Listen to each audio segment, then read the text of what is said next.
In this episode, folks, no stone is unturned. Teen horror movies from the 90s, legacy characters returning for sequels, and filmmaking backstory from Bradley in which 3 kids almost died a horrible death. Ha! All this and more on the latest episode of Written Off!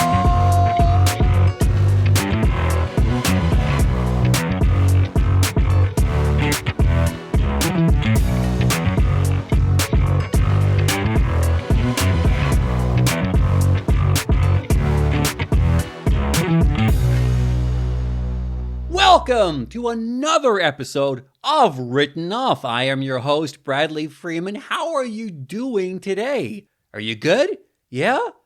I don't know about you, but wow, this summer, 2025, has been stacked full of movies, which is great. Don't get me wrong. I'm so happy that seemingly every week there has been a movie I felt I must go and see at the cinema. It's great. I can't remember in the last 3 or 4 years where it's just every week, boom, boom, boom, there's a new movie out. So much so that the movie we're talking about for this episode, the requel, reboot, sequel to I Know What You Did Last Summer, when I saw this in the cinema, on the same day, I also watched Jurassic Park Rebirth. I haven't seen 2 movies kind of back to back on the same day in the cinema for years.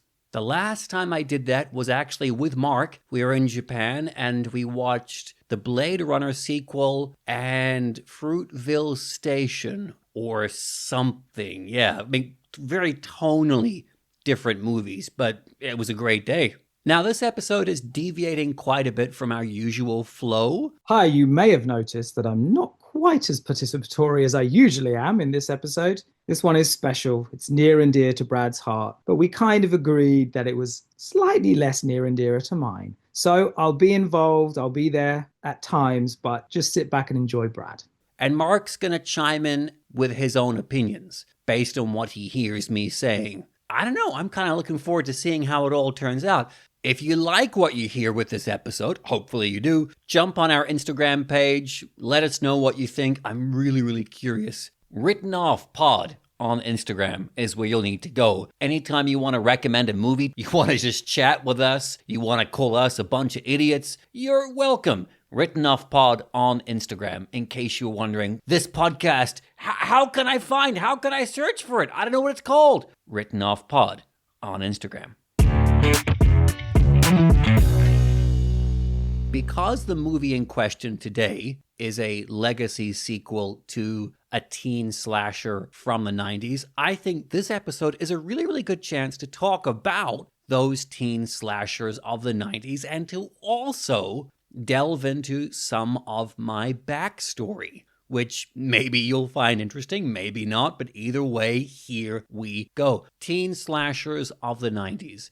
What I'm referring to, of course, the screams, the I Know What You Did Last Summers, the urban legends, but also they're all kind of lumped in there together, somewhat unfairly, but I'm talking about Disturbing Behavior, The Faculty, The Craft, Idle Hands. I believe there was a Carrie sequel, The Rage, Fear, all that kind of stuff. The main through line with all of these movies is a kind of self-referential snark, a knowingness about what the product was, featuring gorgeous young men and young women from WB, CW shows at the time. These were the kind of films where the trailers would proudly say, music from Korn, The Offspring, that kind of thing. These were the kind of movies where the fashion was kind of baggy, the makeup was thick. These were the kind of films where there was gore, but you were lucky if you got one really good gore scene and the rest was pretty bare bones. These were the kind of movies where there was normally a twist at the end, but the audience was like, yo, I saw that coming about a quarter of the way into the movie. You really should have covered your tracks differently.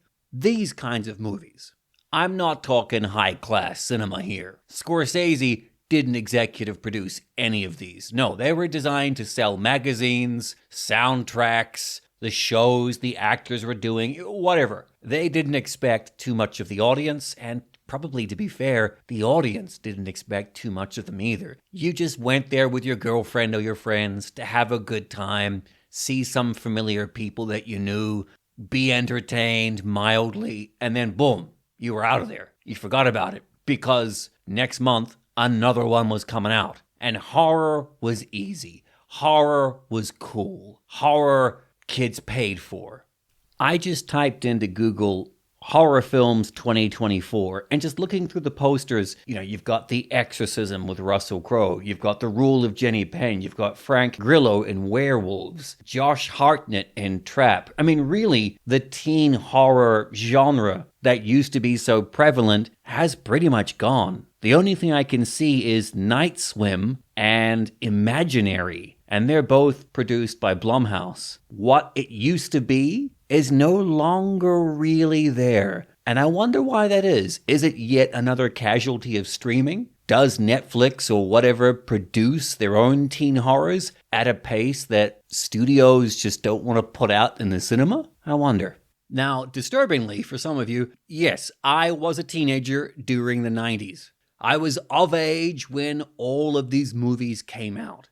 All right, so picture this. I know now there's streaming, there's YouTube, there is so much stuff to watch. There's so much content. Your friend says, oh, I love this show on this streaming service. And quite often you're like, wait, what? I've never heard of that show before. Who's in it? I've never heard of those actors. It's typically how these kind of conversations go this day and age, right? Well, back in the 90s, there was a lot of content, but not like it is today. So if you were an actor or actress on a popular Fox, WB, CW, sitcom, something, then chances are everyone knew you. You were the hot young commodity. You were the thing, and you were normally the thing for about a good 2 or 3 years, unrivaled. So what was cool back then was you would have your TV show. Let's say I'm going to call it Jim and Bob Down by the Lake. That's a horrible title. But anyway, Jim and Bob Down by the Lake. It's been running for 1 or 2 seasons. Whilst the show has a break between, say, season 2 and season 3, at least 2 or 3 of those cast members are going to go off and make a horror movie. They're going to go off and do a teen slasher because it's going to raise their profile, because everyone's going to go see it, because, again, they are the hot new thing. And that is how it was for about 5, 6, 7 years. You would have these TV shows, and then irrespective of that, you would have these teen slashers that would come out during Halloween kind of thing. One hand would feed the other. I suppose the kind of comparison that works now is like Finn Wolfhard on Stranger Things went off and did It, and then Ghostbusters Afterlife. But imagine if all the Stranger Things kids went off and did horror. Or some of the younger Bridgerton actors. I'm sorry, I keep picking Netflix examples, but you know what I mean. Young actors who are popular, who have a big social media fan base. Imagine between seasons, they would go and do these, somewhat schlocky teen horror movies. But I'm just trying to give you some perspective of what it was like back then, just in case you weren't alive back then for that kind of stuff. See, here's where I come in. I was lucky enough that growing up, I had a mom who loved horror movies. So I watched all the Freddys, all the Jasons, all of those gloopy practical effects, not so politically correct, tits and ass kind of horror movies. And it was awesome as a young boy. I mean, I was probably, 8, 9, 10, something like that. I think maybe parents would do it differently today. Certainly with my young boys, I would maybe wait until they were a bit older. But hey, anyway, it was the 80s. So, from 1990 to 1996, horror wasn't really at the cinema. Now, granted, especially in the early 90s, I was way, way too young to get anywhere near the cinema to see these movies. So maybe I am wrong, okay? Maybe I'm completely wrong. But I have this feeling that studios were not putting out horror movies. All the horror movies were straight to VHS or straight to cable. There was no big name actor doing a big name horror movie and starting a new big name franchise, is what I'm saying. With the exception, yes, I hear you cinephiles start to scream, with the exception of 1991's Silence of the Lambs. Of course that's horror, and of course that was huge. Even though sequels did eventually come, it's not like that movie was as franchise ready as some of the movies I just mentioned. So those were lean years for horror fans. You basically had to go to the video store and rent old classic movies and kind of get your fix that way, because nobody was making horror until Scream in 1996. Now, I saw Scream in the cinema, and it was seismic. It was huge. I remember being blown away and just, wow, horror at the cinema. Horror is back, baby. Yeah. And it was great. That started the tidal wave of these teen slasher, teen horror, teen supernatural, teen whatever movies of the 90s. Now, I hope I've gotten across to you how big Scream was to me. I was just happily blown away. So blown away that the next day I went to my friends and I told them, we're going to make our own horror movie. We're going to make our own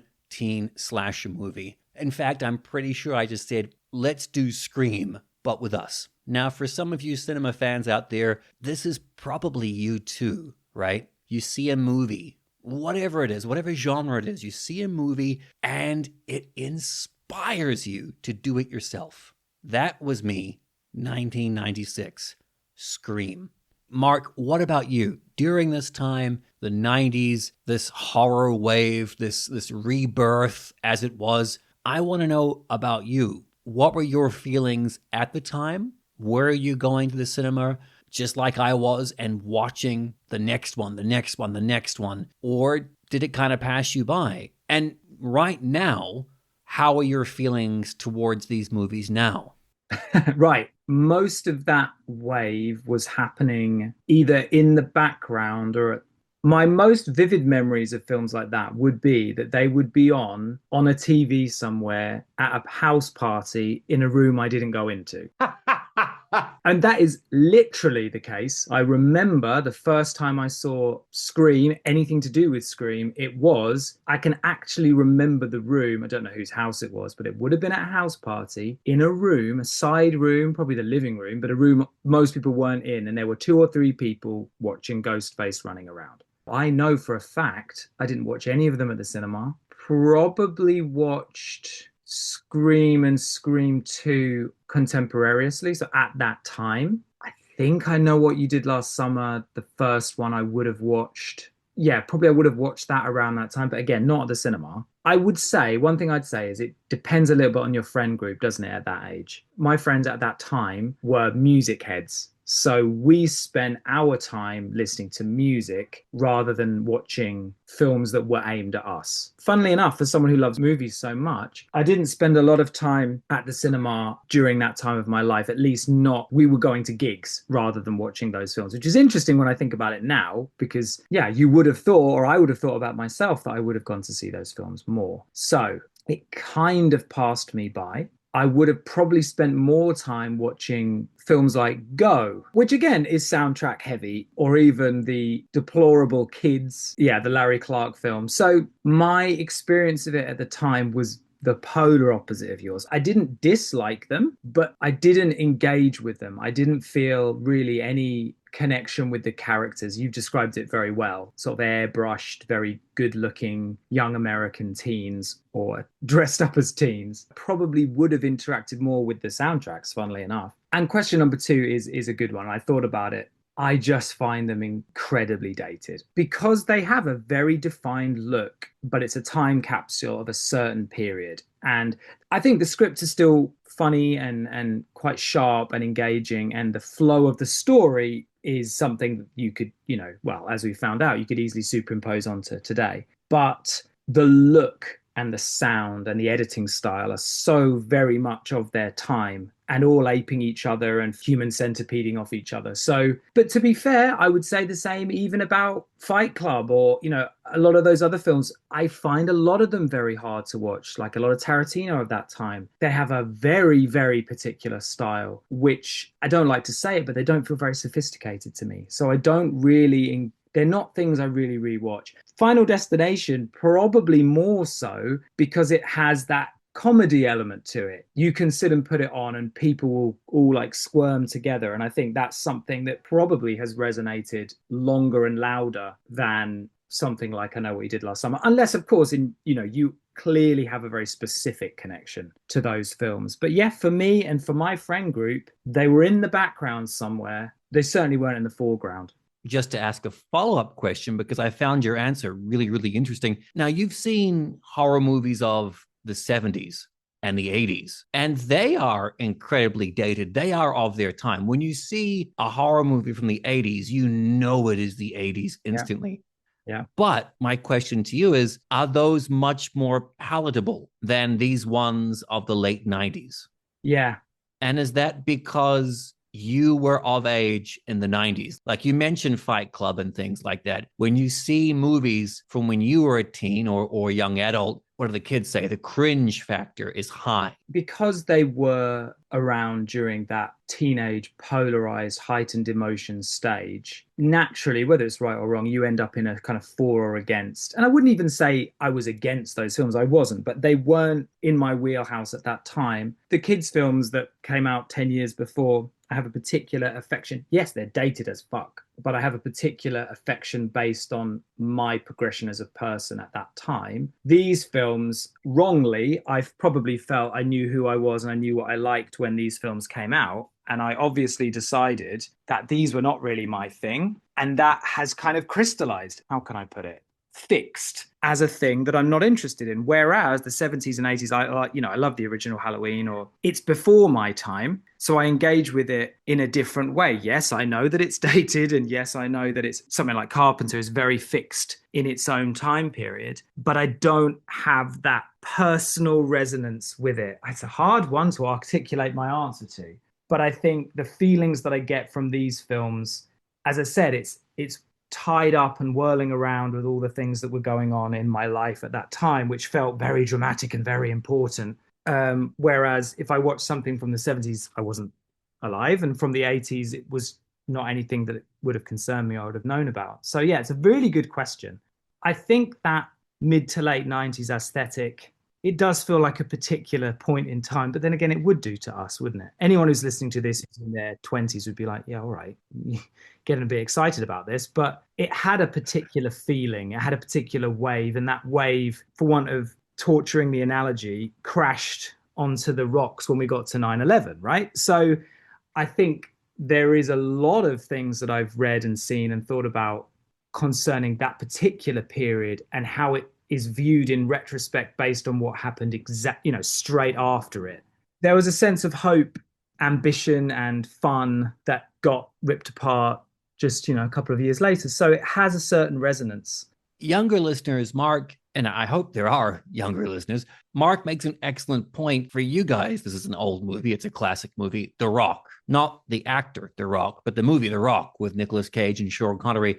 That's mid-90s. Let's say something like 48 Hours or Beverly Hills Cop. These are very, very much 80s movies. When I watch the 80s movies, I'm fine. How could I say? It's, oh, okay, I'm in the 80s. Cool. When I watch something like The Rock, which is very 90s, if I was wearing that fashion, I was. If I was listening to that music, I was. It is a bit rougher for me to watch in a way I can't explain. Yeah. Yeah, it's again, I think that tribalism of your teenage years. Again, I'm not saying in any way that I was against these films, but I didn't know anyone who was particularly enamored by them. And again, you've got that they're very, very American. Now, obviously, a lot of films that we watch come from America, but they feel very insular and inward facing, and a lot of the slang is very particular to that part of the world. And I find it a little bit jarring. I think the way those films were written is very punchy and snappy. And if you're not in tune with it, it can be jarring, I think. If you're in tune with it, you, and I know you were, and it's that's not a bad thing. I think if you were in tune with it, it would all sound beautiful to you. But if you weren't, it would sound like the wrong notes on the piano. And I think it just this is my very, very personal opinion. It all sounded a bit forced Which and I artificial, I can't argue with that. Yeah. Yeah. I mean, one of the key components of one of the key components of these movies from the 90s, especially mid 90s to mid noughts, was this self-referential snark. We're all in on the joke, and somehow it's less cringy because of that. But Yeah. when you look back at it now, that's what makes it cringe, I suppose. Yeah, the I believe it's Scream 2, the film class where, they're being meta, they're discussing things, and you can hear the typewriter. And that to me personally pulls me out of anything I watch. If I can hear the clickety clack of the typewriter, you are not going to be able to engage me. I'm quite a fan of Jeepers Creepers, actually, which is a not good at all, but I think the design of that villain, the way in which they interact with that villain, appeals to me more than just the whodunit element. See, Mark is such a cinephile. He's gone and mentioned two movies, the Final Destination movies and Jeepers Creepers. I haven't mentioned these in this podcast because, weirdly, I don't consider them the teen horror. They're from that period, but Yeah. I just realized now, hearing Mark talking back, for me, this teen horror boom is teen first and horror firmly Yeah. in the rear. But again, it was not my thing. When I was that age, everything was very American at that time. Bands like Limp Bizkit or that hyper American. It was before they became uncool again, but there was that little wave from the early 90s. That I would say the 90s in general was a good time for the Americans' cultural influence over young people. It became more divested and divided for a sad real world reasons. It feels to me now like the sun setting on a particular kind of America, and without being grandiose, that is exactly what happened, right? Now, my buddies and I, we'd made weird, shitty movies. Little 1 minute, 2 minute, jokey, random shit that made our parents go, ha ha ha, yeah, that kind of stuff. So I don't know where the hell we got the cojones to be like, yes, we will do a feature-length teen horror movie. But the fact of the matter is, we did do it. For the next 2 years of our lives, every public holiday, every weekend, every school holidays, we made this movie. 2 years it took us. I'm not kidding. And it's hilarious to watch for a great many reasons. But when you watch the movie, from scene to scene, from cut to cut, hairstyles change, weight fluctuates, pimply faces, not pimply faces, tall, short. It's hilarious. So we made a movie called Sever. That was us. That was our movie, Sever. For those of you kind and curious enough to want to know what Sever is about, well, it's the same template that all the teen horror movies basically follow. A bunch of kids are hunted down by a masked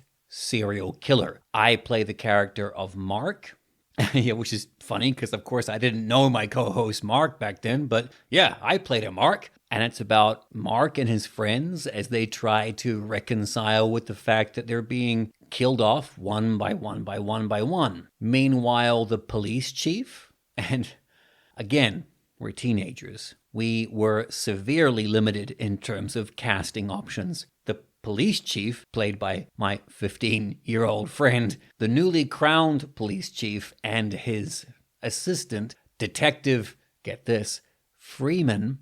Yep. Branding, even way back then. The police chief and Detective Freeman race to try to figure out who this killer is and stop them before any more corpses pile up on the streets of Kensington. It's funny, I didn't want to call it Christchurch back then because back then I was quite embarrassed about New Zealand. When I was a teenager and I'd go to the movies, they were, more often than not, American movies. I think I can count on one hand the number of Kiwi movies I saw in the cinema. So I was embarrassed about Christchurch city streets and the New Zealand accents that we were using, so much so that when you watch that movie, we all dip in and out of horrible American accents for no reason. Most of the time, we weren't even aware of it.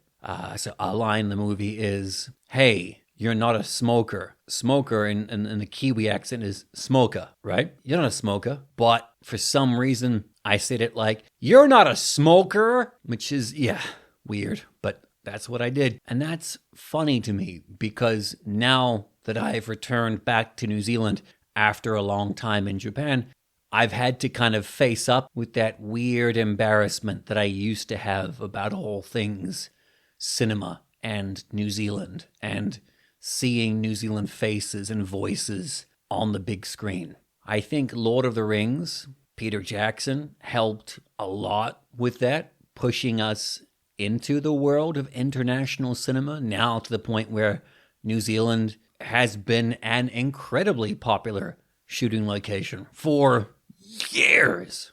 So I got to add that to the list of things to thank Peter Jackson for. Sir Peter Jackson for when I meet him next.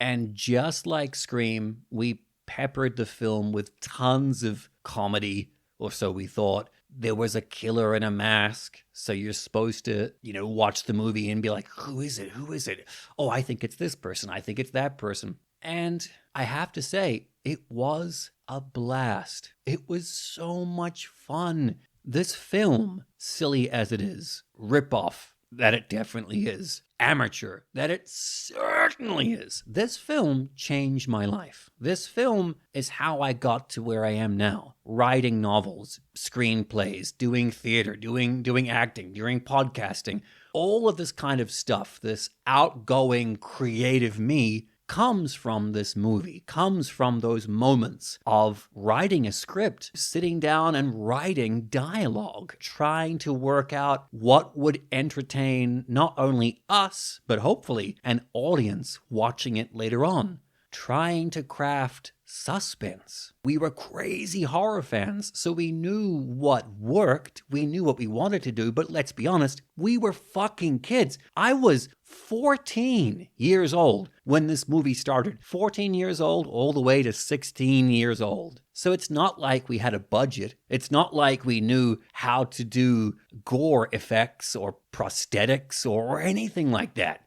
Our parents thought we were nuts. But our parents were also like, well, it keeps them occupied and they're not doing drugs or anything, so why not? And the technology back then, we were shooting on, I don't know if anyone knows this format, but it was VHS-C. They were little mini VHS kind of tapes. You put it in the camcorder. We didn't even have a tripod. And you can tell when you watch the movie. And we just burned through tape after tape after tape after tape. I think we had 25 tapes that we used to film the entire movie. And then editing was, I hooked up a VHS to another VHS and I pushed record, pause through all of those VHS-C tapes. And it took something like 19 hours straight because I couldn't walk away. I couldn't stop and come back to it the next day. Once I started that, I couldn't stop. Otherwise, I'd burn out the VHS player. But what an experience. And I remember when we had our premiere, if you could call it that, all the cast and crew, which is silly calling them that, just basically my friends and I, we grabbed the biggest TV that we could find. We were kids, virgins from start to finish. So it's not like we were at this premiere with our girlfriends. It's not as though we had our names in the paper. No, our glitzy, amazing, blow out the barn doors premiere was me ordering some pizzas from Domino's. We had a couple of bottles of Sprite or Coke. I think I put on some candles. We turned up the audio as loud as it could go and we just watched it. And yes, it was a feature-length film. It was an hour and 50 minutes long, exactly, including credits. Just to prove how low tech it all was, our credits were done by typing out the credits on a computer, setting up the camcorder just to record the monitor screen, and then just with a mouse, scrolling down the credits. A funny thing about Sever is that I was a nerd. I still am a nerd. But me and my friends, it was just guys. We didn't know any girls because we were out and out idiot nerds. You know, these teen slasher movies typically have a female lead who is great at screaming and great at showing empathy and great at showing terror. Well, we didn't know any girls. I didn't know anyone who'd be willing to spend 2 years of her life fucking around with a bunch of morons while we shoot scenes, rewrite, put in jokes based on a movie we just saw the previous night, kill off characters, then decide to bring them back, and all of the shit that goes on when a bunch of kids make a movie and just bumble their way through it step by step. So for our movie Sever, I was the lead. I was the one doing all the screaming and the somebody's trying to kill me. Because if I had one bright idea on the entire film, it was this. And this is advice I give to all creatives to this day. If you're doing a movie, doing a podcast, doing anything creative, no one will ever have as much passion and care for the thing than you. The one person you can rely on to not pick a fight with you, to not bail out, to be sick, to ghost you, to give some excuse, or to just straight up say, man, fuck this. I'm not into it anymore. That one person is you. You will always show up because it's your thing. So I knew if I was the lead, no matter what, I would have an actor to shoot scenes around. And it turned out that was the smartest choice because there were times where, of course, people were busy with family shit or just other stuff, or they just didn't give a fuck. Of course, it was 2 years of our lives and we were 14 years old. But I was the idiot who was like, let's keep going. And to their credit, my friends were fantastic. For like 99% of it were there through and through. So yeah, Sever is, if you want to see 14-year-old right up to 16-year-old Bradley running away from a killer in a mask with a knife, it's something to see. As an example of the insanity behind making a movie when you're a teenager, there was one scene where myself, my friend who was behind the camera, and an actress, yes, by the end, we did actually get a girl to be in the movie, and it was awesome. There was a scene where we had to film by a dried up riverbed. When we scouted the location, it was dry, or it had a bit of a stream. It was the perfect stage for what we were going to shoot. When we went back, because of this young lady's very limited schedule / her very limited interest in giving us the time of day, and rightfully so, when we did have her, we had to film. We went back to that location something like a month later, and there had been a lot of rain a couple of nights before. So this dried up riverbed, it was no longer dry. It was a fucking whoom. It was moving. It was a river. Now, me as the director, I should have had the common sense to be like, we can't film today. Oh, well, I'll drop you back home. But because I was desperate to get this scene filmed, again, 2 years of my life, again, the only person who gave as much of a fuck about this movie was me. All I could think in my mind was, I'm not going to get her again for months. If that. I cannot wait. We've got to shoot this now. So, common sense, hey Bradley, stop what you're doing. This is too dangerous. Go the fuck home. But no, I put the actress on my shoulders. She sat on my shoulders. My friend who was filming, he had the camera bags and all the equipment. We waded across the river to get to the other side.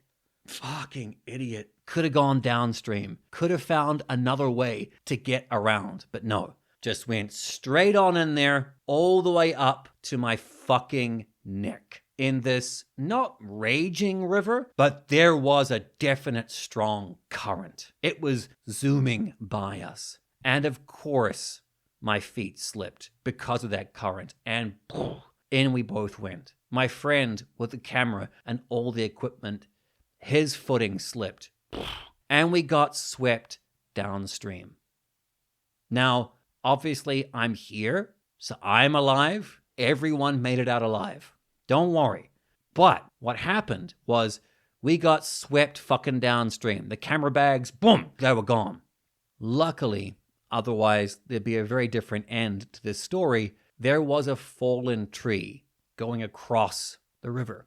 The three of us hit that tree full on. Our legs got swept underneath the tree. Meanwhile, we're holding to the top of the tree with our arms and clinging to it with our chests. In the water, of course, it's a fallen tree. So there's branches, there's twigs, there's everything. So our legs are all getting wrapped up in a bunch of fucking tree. If we get pulled under, I don't think we'd survive. There's a whole chunk of tree underneath us that we can't see, and already our feet are getting stuck in the branches. I shimmy along to the far right. I let go and I go downstream. And I keep going downstream until I see the riverbank, and I swim towards it with all I've got, and I manage to dig my hands into the mud and climb up. I run back to where the tree is, and I see them both holding on for dear life. The looks on their faces, they know this is life or death. For those of you who have unfortunately seen that look on someone's face, you know what I'm talking about. It is real, it is scary, it is seconds away from a really bad event. So I climb along the tree, I reach out with my hand, the actress is closer to me, my friend is unfortunately further up the tree. I pull her out of the water. She gets to safety. I go to my friend, and I regret this to this day. I'm 15 years old, I'm an idiot kid, I'm a guy. I look at him and I'm like, yeah, you all right? And to his credit, my friend looks at me, he's like, I've been better, yeah? Grab his hand, pull him out of the water. We walk downstream, we find the camera bags, and weirdly, an hour later, we film the scene. Now, of course, the footage is shit. None of it's usable. All of our costumes are wet and muddied. It doesn't match what we've already shot. We're all suffering from the after effects of almost dying. So when you see that footage, we flit back and forth between laughter, almost tears, and we're just trying to say our lines. But yeah, none of that footage that day was worthwhile.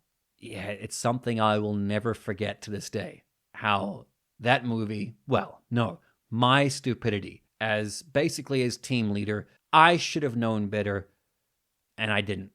Obviously, we finished the film. We even went back. I did manage to nab that actress one more time, I think 2 months later. And we went back to that location. It was dried up again, and we shot the scene, and it's in the movie. But how's that for a story?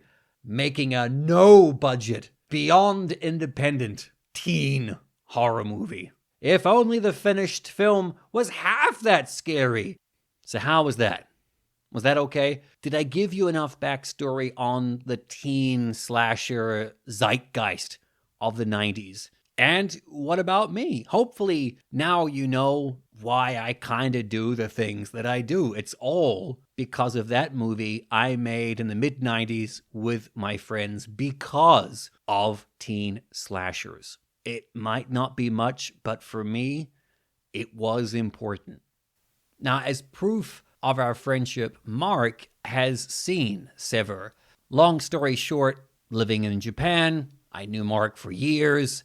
He kind of knew I did shit when I was younger, but I didn't really talk about it. Well, a time came where I was able to remaster Sever. I was able to just do some small edits, clean up the picture, and put a whole new soundtrack on there. Because, again, it was the 90s. We didn't have sound effects. So when someone was killed, there wasn't the sound of someone being knifed. There wasn't gore effects. It was just basically, And it was terrible. It was laughable. It was embarrassing is what it was. So I was able to put in all new sound effects, put in a whole new mix, and really try and make the movie as close to what I wanted it to be back then. And Mark very kindly, very sweetly, very eagerly wanted to watch this movie. So I actually can say we sat down with a beer or two and we watched Sever. Mark, how was it? For the listeners out there who might give a damn and be like, wait, what? This writer guy who thinks he knows some shit and pimps out his books every fucking episode? He made a movie when he was a teenager? What?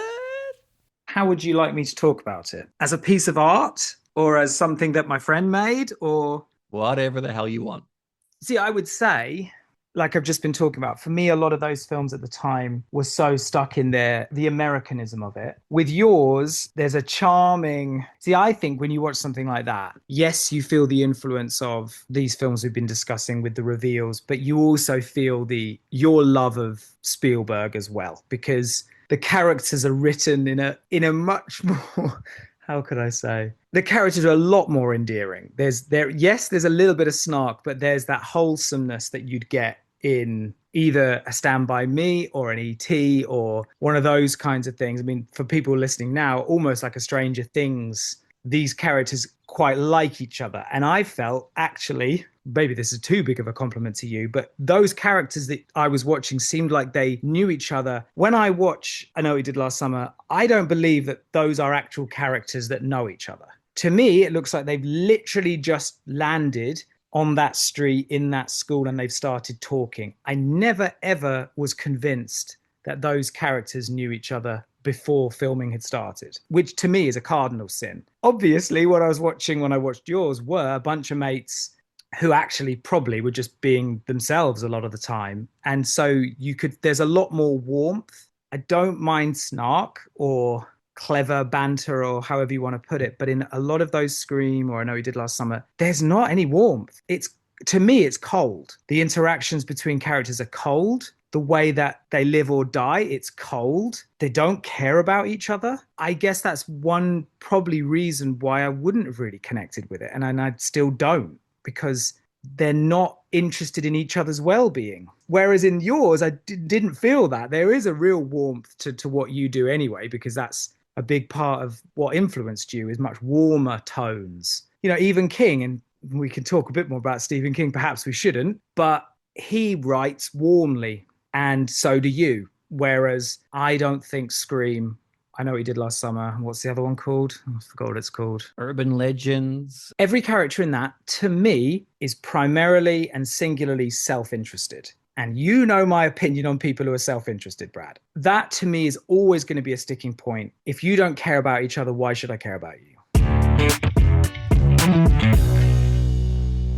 It's not lost on me that I've just finished talking to you about a film that I made when I was a teenager. A film that was very much my declaration of what it was to be a teenager or to be a fan of movies at that time. And now here I am talking about Momonmatsu, which very much is all about how I feel now as an adult. When I wrote the book originally 10, 11 years ago, I just wanted to make something cute. The same way I wanted to make a horror movie when I was a kid. But now, with the director's cut version, I had a chance to go back in there and, you could say, add a bit more spice to things, put a bit more flavor to it. It's got monsters and supernatural stuff in it, but it's just as much about the inner struggle as it is about that stuff too. Most of all, I wanted to write a friendship between an old man and a high school girl. These two people who really should never have met. These two people who have nothing in common, becoming the best of friends and raising each other up, despite all the odds. I mean, he has nothing to live for, and she is already dead. It's a book with a lot going on. I will admit that.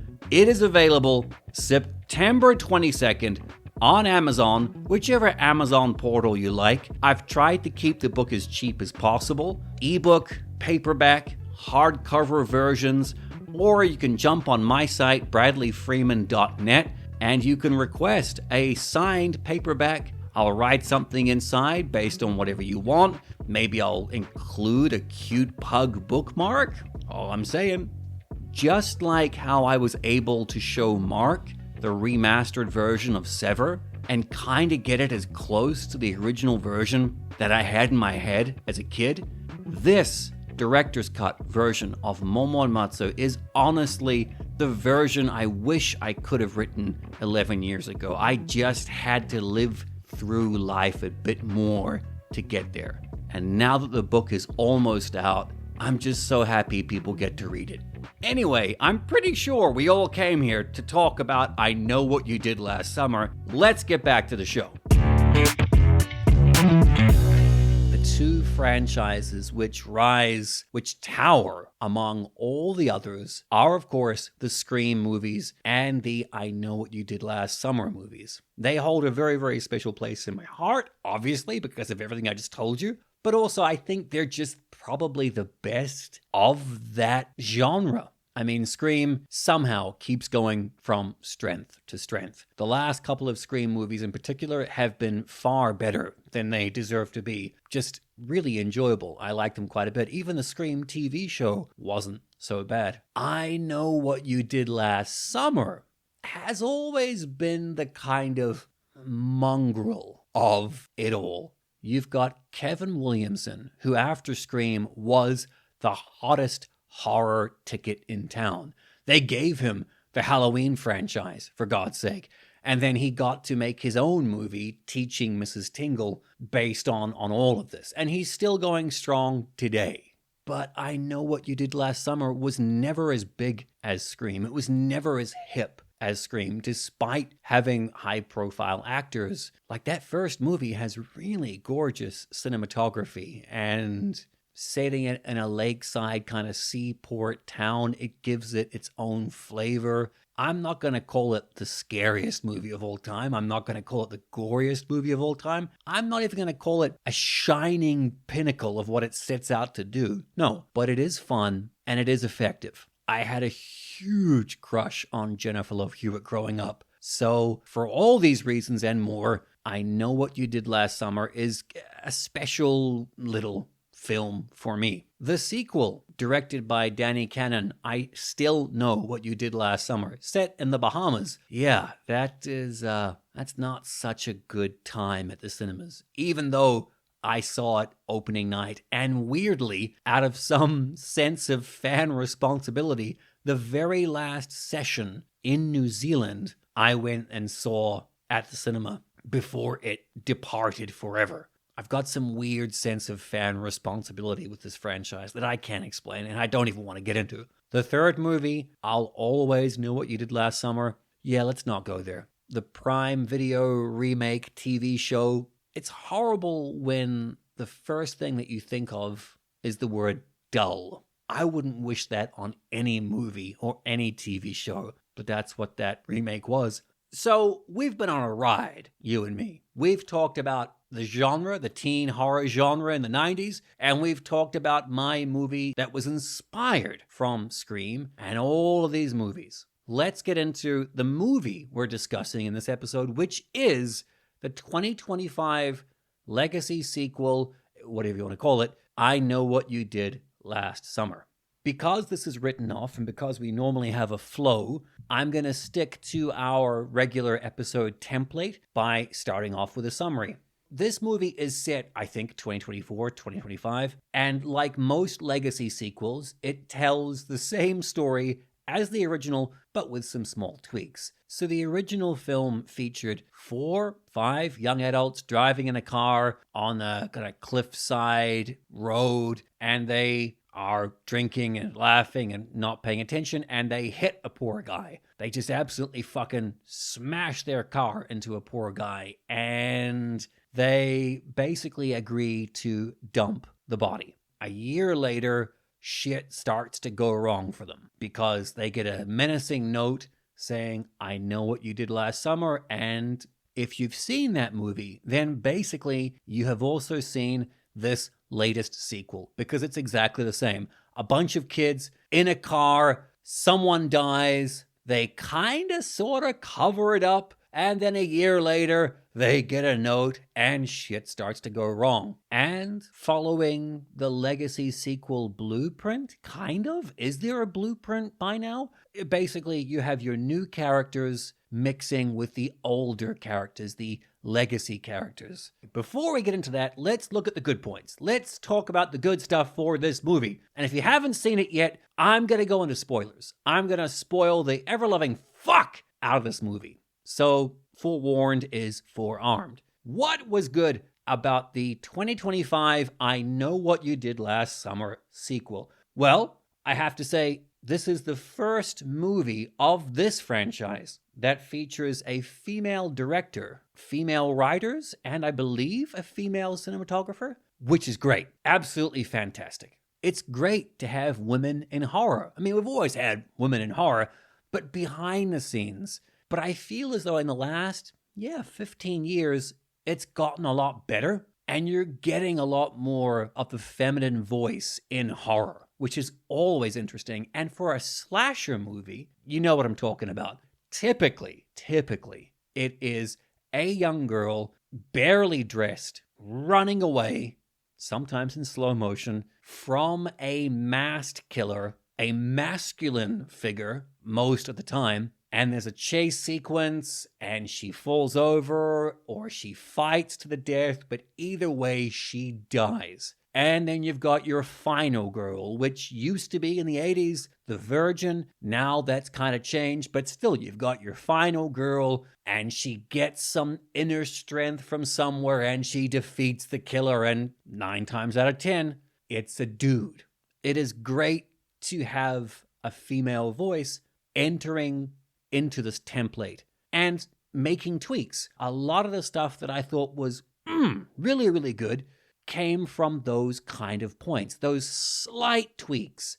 And you could say it's just modern cinema. It's 2025 having an influence. It could be, and I could be projecting, but yeah, I'd like to say it's because there was a woman behind the camera, and she clearly was a super fan of this franchise, but just changing things, updating things, and adding new flavors into an already, presumably, delicious pint of horror-flavored ice cream. Speaking of that modern element, as we've talked about, 90s cinema, teen slashers, I know that pretty much back to front. It was great seeing that 90s blueprint, but with modern kids talking, I'm not a teenager, but I think talking like modern teenagers. Like, tell me if I'm wrong here, but in this movie, there were a couple of times, maybe 2 or 3 times, where the female leads said, "I love you," to each other. There was a lot of affirmation about the bond between them. Even apologies. They were quick to apologize. They were quick to explain their feelings. They were quick to explain themselves, whereas I feel the 90s version wouldn't have done that so much, or would have restrained it to one scene only, and then just very, very briefly. But here, it was throughout the movie. These friends made it clear they were friends and why they were friends and how they felt about each other, which was nice. It was great to see. And if that is the case for modern kids these days, yay, awesome, love it. What also was good about this movie, and this might be something that only fans of the original movie would notice, but I noticed it because I'm a fan. They set the movie in Southport. Now, if you don't know this franchise all that well, if you've kind of seen it but you've forgotten about it, Southport is the same as Woodsboro in the Scream franchise. Or is it Haddingfield in the Halloween franchise? Don't kill me. Or Elm Street in the Nightmare on Elm Street movies. Southport was where it all went down in the first movie. It's nice continuity. Even though the shooting locations, they filmed this in Australia. And if you are from New Zealand or Australia, you know Australia. So it's like, oh, that is not America. I know that is not America. These people in the scene have no fucking clue what the 4th of July is. Looking up at a bunch of fireworks and waving around flags. Fuck no. But I still appreciate it. So yeah, the Southport location's great. Also, great having legacy characters come back. Spoilers, again, spoilers. We get 3 of the original cast coming back. We, of course, get Jennifer Love Hewitt. We, of course, get Freddie Prinze Jr., but we also get Sarah Michelle Gellar in a dream sequence via the help of some CGI, I believe, which we'll get into later on. But great to have legacy characters back, even if they kind of dropped the ball with them. Moving on to our next section, what was the first mistake the film made writing-wise? And for me, unfortunately, it happens at the very, very beginning. It's the incident in question, the what happened during last summer. Now, in the original, you've got a bunch of kids in a car. They fucking hit this guy. They pretty much kill him, almost. They dump the body. He returns back to life. He struggles. They throw him over into the water and they leave him to drown. And then they cover it up. In this sequel, bunch of kids in a car having fun, perhaps not paying attention. But the difference is they get out of the car. They get out of the car, they're watching the fireworks on the 4th of July, they're having a good time, they're in the middle of the road. As a horror fan, you know what's coming. A car is going to come out of nowhere. There's going to be no sound effects to announce the car engine. It's just going to come into shot and hit someone. Well, it doesn't. It just kind of comes into shot. They dodge out of the way. The car hits the guardrail. They kind of try to grab the car, hold it back from falling over the cliff face, but it tumbles over the edge and crashes to the cliffs below. Then they just go home, and the rich dad of the group kind of covers it up with the police a bit. I need these kids to fuck up. I need for them to murder someone. I need for them to be bad kids. I need for them to have made a terrible mistake. Not just, well, there are a couple of ways you could easily lie your way out of it without getting into too much trouble. In the original, I think Ryan Philippe makes a great point that someone's going to go to law school, someone's got this, everyone has got their lives ahead of them. An actual straight up manslaughter is going to ruin their lives. Here, it's a bit more like, well, we saw a car go over a cliff and we called the police and then we just didn't really tell anyone about it. What I'm saying is the accident didn't seem worthy enough of a serial killer to come back. I'm not saying I need a good reason for some murdering to happen, but I needed these kids to really fuck up a bit more. And even in the original, there is a physical threat. Ryan Philippe fucking chokes Jennifer Love Hewitt. He grabs her, thrusts her against a car, choking her, and he's saying, you fucking swear that you don't tell anyone. A man is threatening a woman. In this, what we get is, and this may be indicative of kids this age, I don't know, but it's more of a puppy dog look like, oh, geez, please don't tell anyone. You're going to pinky swear and you're going to pinky swear. Okay, all right. And then that's it. So there's that great shot in the original where a year later after the incident, I think the camera slowly tracks toward Jennifer Love Hewitt's Julie James character, and her back is to the camera. And someone says, hey, Julie. And she turns around and she looks pale and gaunt. You can see the year of lying has weighed on her. You can see she's messed up inside and out. I mean, she's still gorgeous, of course, but the effort is there. This one, I like that the lead character, she's emotionally fucked up, and they show that in an interesting way, which is she's fucking some gorgeous chick in a airport restroom and she wants it to be rough. And then later on, during a sex scene with a male character, she asked to be choked. And she says, because I deserve it, or something to that effect. That's interesting. I would have liked for that to be a bit more, not in terms of the sex, but I would have liked for that to have been discussed a bit more, or a bit more of the, is this how you're choosing to release it, through sex, through some kind of consensual punishment? It's interesting to see that way, but for the rest of the kids, one kid seems totally fine. He's a lovey-dovey, amiable schmuck before the accident, and he's a lovey-dovey, amiable schmuck after the accident. If these characters are gonna be messed up, give them something to be messed up over.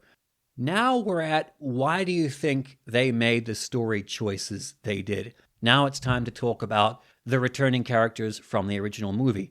Now, for me, when I was a kid making my horror movie, I didn't have a studio with rules and objectives and a release date. I didn't have actors and actresses with shooting schedules for other productions, or requests for what their characters should or shouldn't do, or agents trying to squeeze in new ideas or other ways to make their actors pop. I didn't have any of those external factors, so I can't critique that much. But the legacy characters here, okay, so you've got Julie James, you have got Jennifer Love Hewitt. I read that she wanted to be involved as much as possible, but she was shooting a TV show with a TV show schedule and a TV show's demands.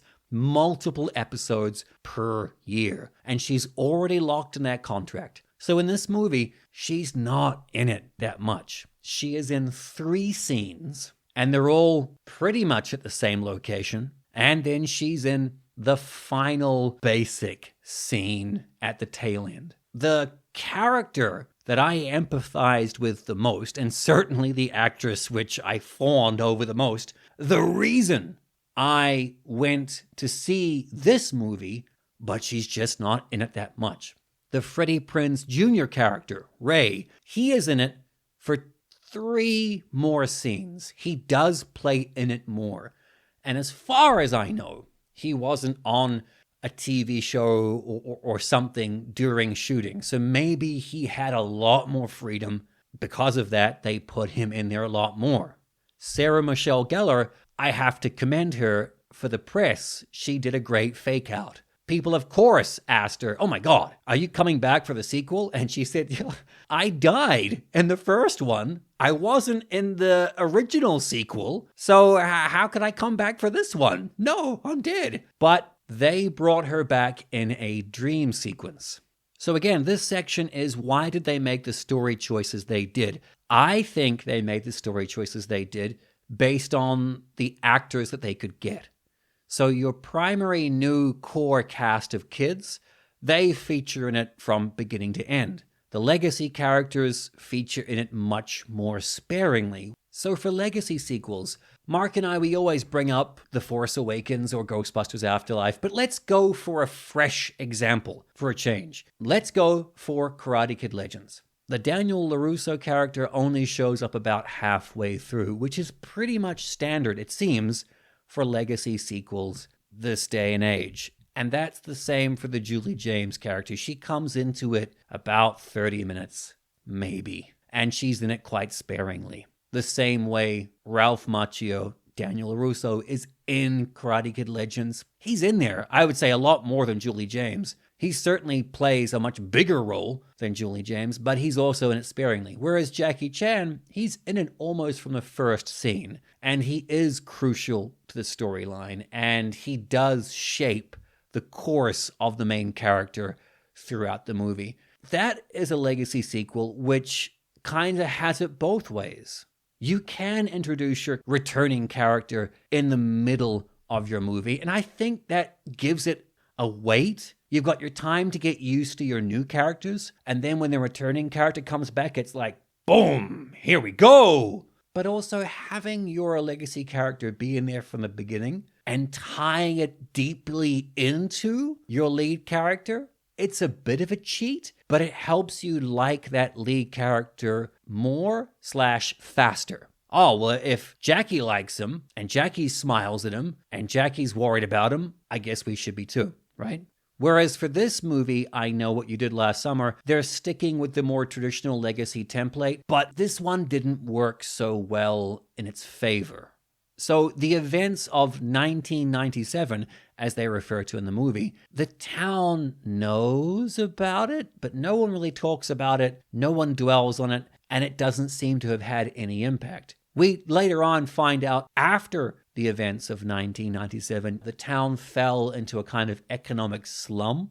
And then this rich real estate guy came in and was like, let's revitalize it. So I get and like that Southport would sweep that under the carpet. But wouldn't that be cool for your new lead characters, your new kids, to have some kind of mystery and to go Scooby-Dooing and dig it all up and find out through a couple of cool set pieces as they uncover the truth? I text my friend after seeing this movie and I called the movie flaccid. And that's exactly what a lot of this movie is, flaccid. It's weak in the way it introduces your legacy characters. It's weak in the way you've got your lead characters digging up the past. And it's weak in the way the accident happens at the beginning of the film. Next up is the question, does it try to add anything new to the genre or template? Mark, I got a question for you. What was the last horror outside of, I hate this term, elevated horror, which is designed to push against the rules of what a horror is? What was the last horror movie that you saw that did try to add something new?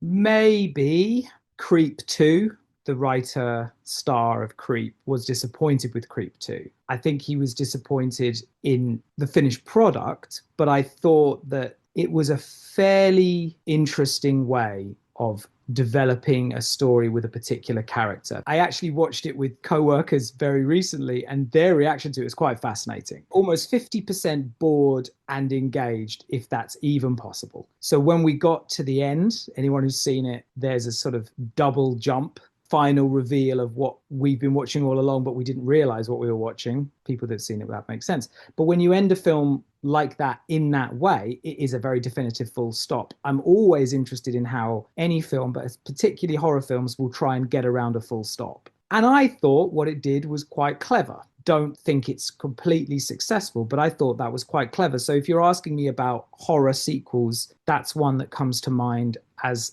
having tried to do something a little bit different with a full stop. Well, for this movie, sadly, nothing is the answer. It doesn't add anything new to the genre or template. But to be fair to it, I think that's almost by design. And I don't know who the audience for this movie is. Is it people like me, who were teenagers when the first movie came out and are coming back for this? Or is it teenagers now who are like, oh, yo, what's this? Like a remake of that old movie? I don't think it satisfies either audience. It's not new enough for me, and I don't think it's new enough for the kids. Now is as good a time as any to talk about Sarah Michelle Gellar's cameo scene. Basically, she is in a dream sequence. And again, to bring it back to my movie and its shitty sequel, I did this shit too in the sequel. The killer from the first movie, that character is killed with a shovel to the face maybe 8 times. They're dead. They're not coming back. But in the shitty sequel, yeah, I had a dream sequence. Yeah, I shit you not. At a cemetery with mist and rain. And then the killer comes back and says some shit like, it's not over. Tell you, there's a reason why no one will ever be seeing that sequel. Fucking 20-something me thinking he was making something horrific, and he was just making dog shit. This movie, sad to say, does the same thing. There is no point for the cameo, for the scene, other than to get the actress back. It's not as though some mystery is revealed.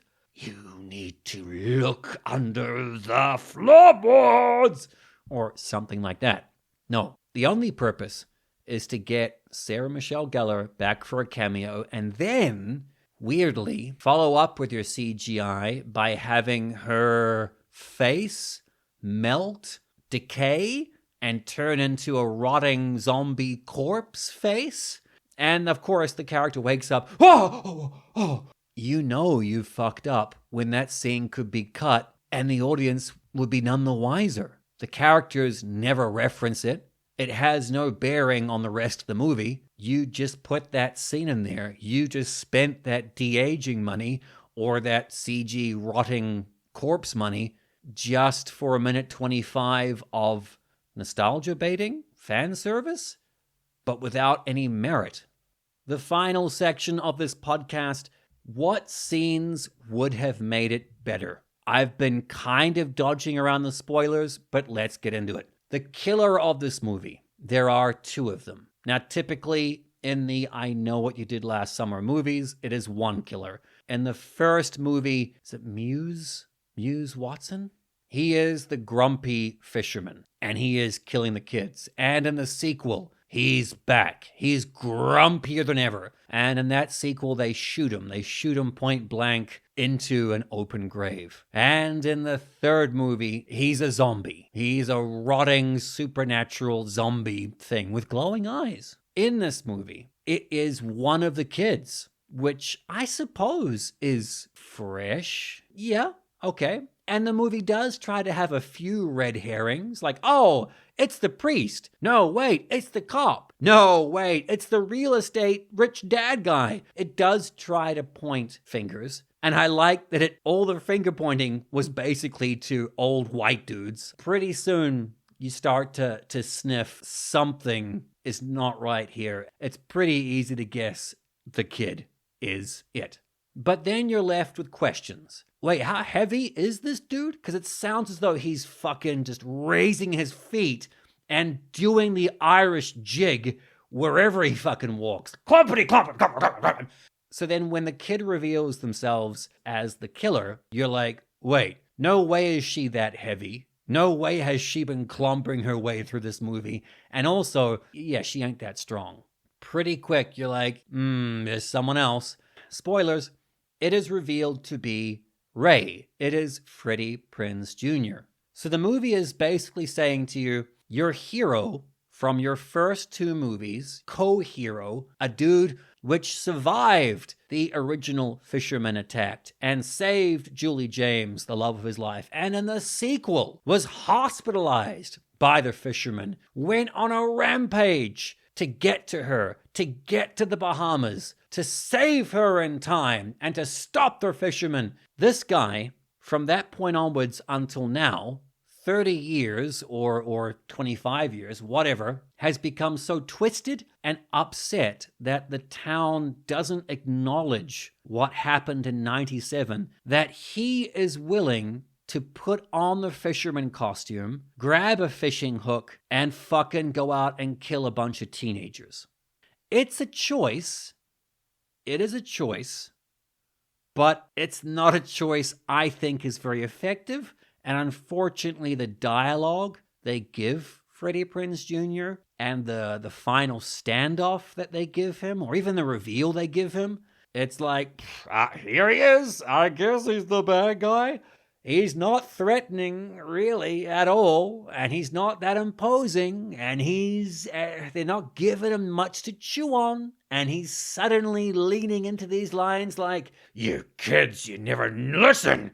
It's a bit cheesy, and it's a bit sad. Now, folks, I mentioned that I made a movie, Sever, when I was a kid. I also made a sequel to Sever, terrible, no good sequel. In that sequel, I pulled that same trick. One of the surviving characters in the sequel turns out to be the killer. They have put on the mask. They have put on the trench coat and the boots, and they're holding the knife. They are the ones in the big climactic scene that are like, you never understood, you don't know what it's like. And I did my best as a 21-year-old to give this character pathos and meaning as to how they would devolve into murder. And it didn't work. It's shit. And unfortunately, from one writer who pulled that shit to this movie, I see you, buddy. You also fucked up. To borrow a wrestling term, a heel turn, when they go from babyface, good guy, to heel, bad guy, a heel turn. When you're going to do a heel turn, you better pave that street. But the movie doesn't do that. You've got 3 minutes at best from the moment Ray announces himself as the new fisherman to the moment he is dispatched. He's not even wearing the slicker. So imagine if, I don't know, a new Freddy or new Michael Myers was revealed and they're just in a t-shirt and jeans. At least have him wearing a costume when he's doing his thing. So I would change that. I like the fact that one of the killers is the kid. It is part of the kid group. I think that works. The reasoning this character gives is pretty good. It's like, oh, okay. I wish that the showdown wasn't filmed on green screen, on a fake boat, but push into that more. Because that character is part of your central group, have the deaths been much more emotional, much more violent, or much more engineered to fuck with the other kids' minds. No one can hurt you as bad as the family that you choose. But then I suppose for that to have an impact, you definitely need to change the accident at the beginning. And that accident has to be real manslaughter, real cover-up, real threat. If any of you speak, you are dead, you are fucked. So maybe something like that. Secondly, the Julie James character, as I've mentioned, Jennifer Love Hewitt, she's not in it that much. And as Ray is attacking your final girl, she comes into it. Now, the biggest issue here for me, you've got this returning legacy character, and you do not put them in harm's way. You do not physically harm them in any way. Ray, who is Julie's ex-husband, by the way, they don't like each other, so there's, animosity there.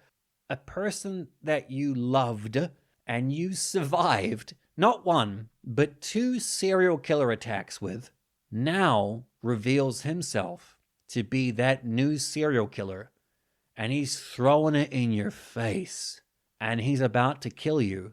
That's some good stuff right there. But Julie doesn't rise up to it. She doesn't push back. She doesn't get fired up enough. And then she's not harmed. There's no chase sequence with her. Look at fucking Sydney, Neve Campbell, in all the subsequent Scream movies. I think she gets shot in the abdomen every single movie. She gets punched in the face, knocked out, thrown over banisters, knocked down the stairs. She gets her ass beaten. And then she rises up, and she always fucks up the killer, which is great. But Julie just stands there, and then she kind of simpers a bit, and she kind of flinches, and that's it. So your lead legacy character, the one on which the franchise apparently is built around, she's barely in the film. So, what would I change? I would change the incident in question.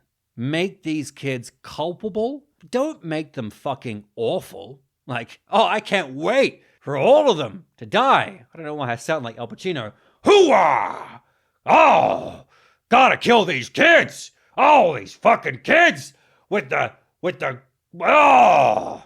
Yeah, that impression kind of fell apart in the end. But anyway, have your legacy characters be involved. Have your legacy characters be tightly wound up in your finale. Like shit. Sorry to bring up Ghostbusters Afterlife, but the 3 surviving Ghostbusters, I'm sure they're all in their 70s or 80s. They get fucking knocked on their asses and thrown against a car and shit. The bad ghost goes or sends a shockwave and knocks them. Carrie Coon, who's playing Callie Spengler, when these old guys get smashed against the car, she's like, oh God!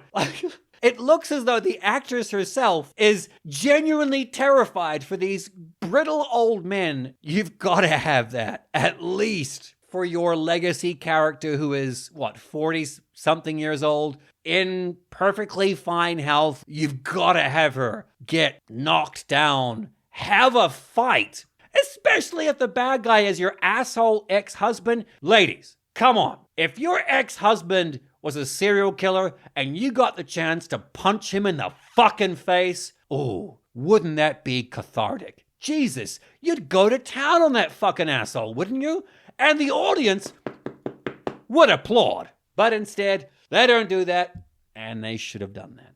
And also, the hooking scenes, as they are, the attacks, they could be a lot better too. This is a horror movie, folks, in 2025, where the ratings system, as proven by the release of Terrifier 3, doesn't mean what it used to mean. And then once your movie's out, it'll go on streaming anyway, where ratings sure as hell don't matter a damn. So get some really inventive, interesting kills in there. But this movie doesn't have any of that. The death scenes, the scare scenes are just as limp as the rest of the film. And for a sequel that is, I guess you could say, 30 years in the making, limp is not what you want. And those are my thoughts on the 2025 requel, whatever, I Know What You Did Last Summer. Mark, now you've heard all my opinions based on what I've talked about. Would you want to see this new sequel? Or even if I hadn't talked about it, if you're in the cinema, you saw the trailer, would this even be a movie you would plan on going to see or not? I feel, and I could be wrong, I feel as though your wife would be into it and she'd have some kind of nostalgia for it. I could be wrong, but you? I don't know, maybe not. I would watch it, and I think she would watch it. Did I, like you, rush to the cinema to see it? No, but that's because as I've said, I don't have a particular connection, but I'm quite happy that Final Destination has had this reboot, and I don't see it as a problem. No, I certainly wasn't rushing to go and pay 10, 15 quid to go and watch it, no. Folks, thank you so much for listening to this episode. Hope you enjoyed it. I hope you liked the slightly deep dive into teen horror from the 90s, or even just my backstory with Sever and its sequel. It was fun to talk about, and trust me, in a couple of future podcasts down the line, we will be talking about this again, because I have some exciting news coming up. But until then, thank you. Honestly, I'm not joking. Mark and I, we love talking about movies. It's what we've been doing since the day we met. But for you to willingly jump in, it means more than I can ever explain. So thank you very much for joining us. If you do want to support the show, don't worry, I'm not going to plug the book anymore. But seriously, Momo and Matsu, September 22nd. Yay! Next episode. Well, we've talked about Dwayne Johnson climbing a skyscraper. We've talked about Jennifer Love Hewitt returning to battle her nemesis. Next episode, we are going into uncharted waters. We are braving that most dangerous of islands, Disney. Yeah. Specifically, we're diving into a movie from the Disney Renaissance. That most legendary of times between Beauty and the Beast and Hunchback of Notre Dame. One of those movies in there, if you're being really honest with yourself, is kinda meh. Really? And we're gonna talk about it. What movie is it? Ho! I'll give you a hint. It deals with an important American historical event. As always, friends, stay safe out there. Go grab a slice of pizza, and we'll catch you for the next one. Bye!